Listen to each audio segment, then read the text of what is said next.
Good morning. I'll make it short and sweet. I brought along my own buff man, but he was a little hairy. This is Mr. Neanderthal. And both Mr. and Mrs. Neanderthal, you know, they had to make choices too. And it threatened their existence.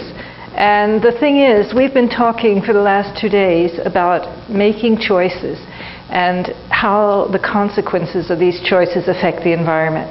And I'd like to say a few words because making choices and the environment are a little bit broader than what we've actually been talking about. And I'd like to have us look at how some of the choices we make affect the environment, but they do that also by affecting the way we are with each other, and how we still make choices that keep poverty going, that result in wars, that result in us molesting each other and doing many things that we really don't want to do.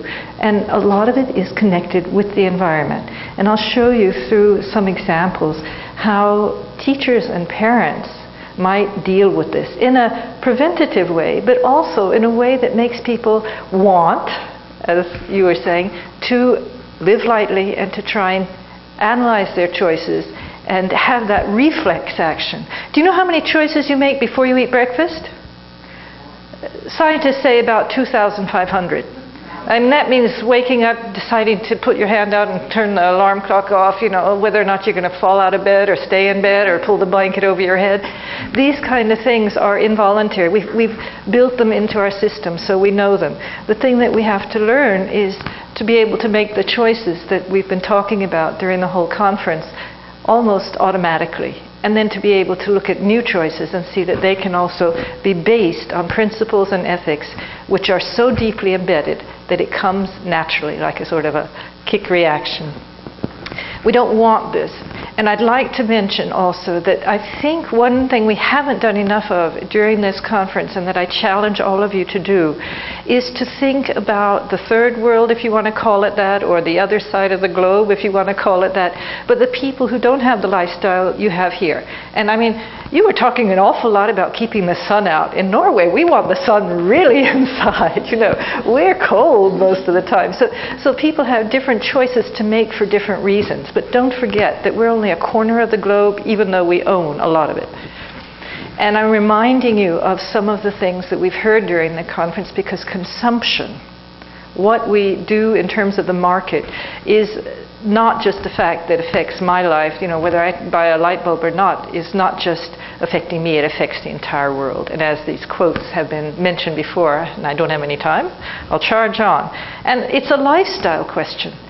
It has to do with the small choices individuals make quietly, lightly living, slow living, however you want to call it, but it also has to do with the larger groups deciding that what we do can be shared with others. And this is something called innovation theory, social innovation theory. And it has to do with loudspeakers. It has to do with our coming together to hear what the different examples are, and not just letting them, you know, be examples, but telling people about it. And this is something teachers and parents can do to a much greater degree. But to do that, as has been mentioned, we need to be able to articulate our visions. And that's what we've worked hard on during this conference. I think we've come many steps forward in articulating our visions. But can kids do that? I mean, have they learned to say, you know, Mom, don't do that because? Or, you know, I want that toy rather than that toy because? I mean, you don't expect a 6-year-old to be able to identify, you know, all the supply chain problems and things like that. But, you know, they should know what some of the effects and reactions and aspects of their choices are and the consequences. This increased awareness, the critical reflection.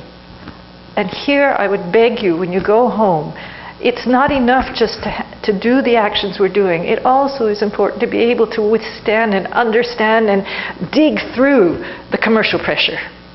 And this is one of the biggest tasks of parents and teachers, to help kids understand all the messages and the hidden messages and the hidden messages and all those things that are affecting you just by sitting in this room. You know, I mean, we can't go into the details of that, but you know that this is a part of it. We can act, but we have to act courageously because we understand. We've talked about the global civic spirit, this servitude, this culture of caring, and the personal indicators. Here I would also beg one thing, and again I'm doing a kind of summary reaction. This is the joy of being the last speaker. We have been talking a lot in broad terms. Everyone should do these things. I hate to tell you, not everyone should do these things. There are some people in the world that need to be able to do some things in some ways, and other people need to do them in other ways.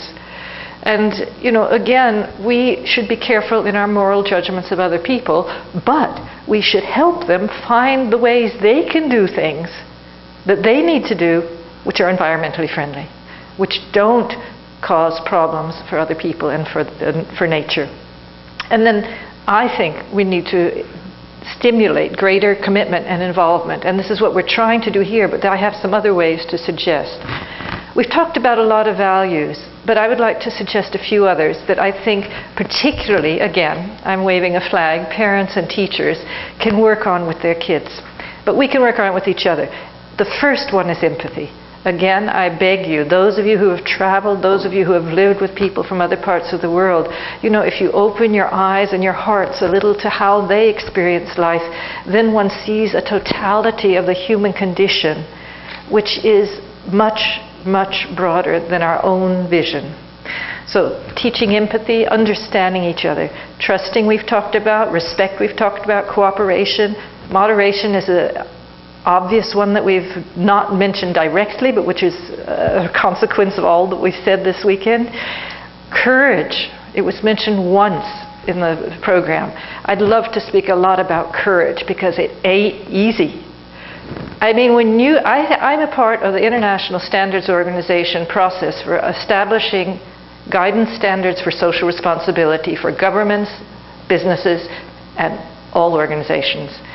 That is a battle in which I expect any day some of the multinational companies to burn my house down or to, you know, throw a bomb in my face or something. Honestly, it's not an easy thing to be involved in because there are so many actors and agents who have agendas which are not the ones we're talking about. On the other hand, there are a lot of people who have joined hands and are working together on the areas and in the areas that we're talking about. So courage in many ways. Small steps, big steps. Courage to buy these things, to do these things. Courage to get involved on the larger scale.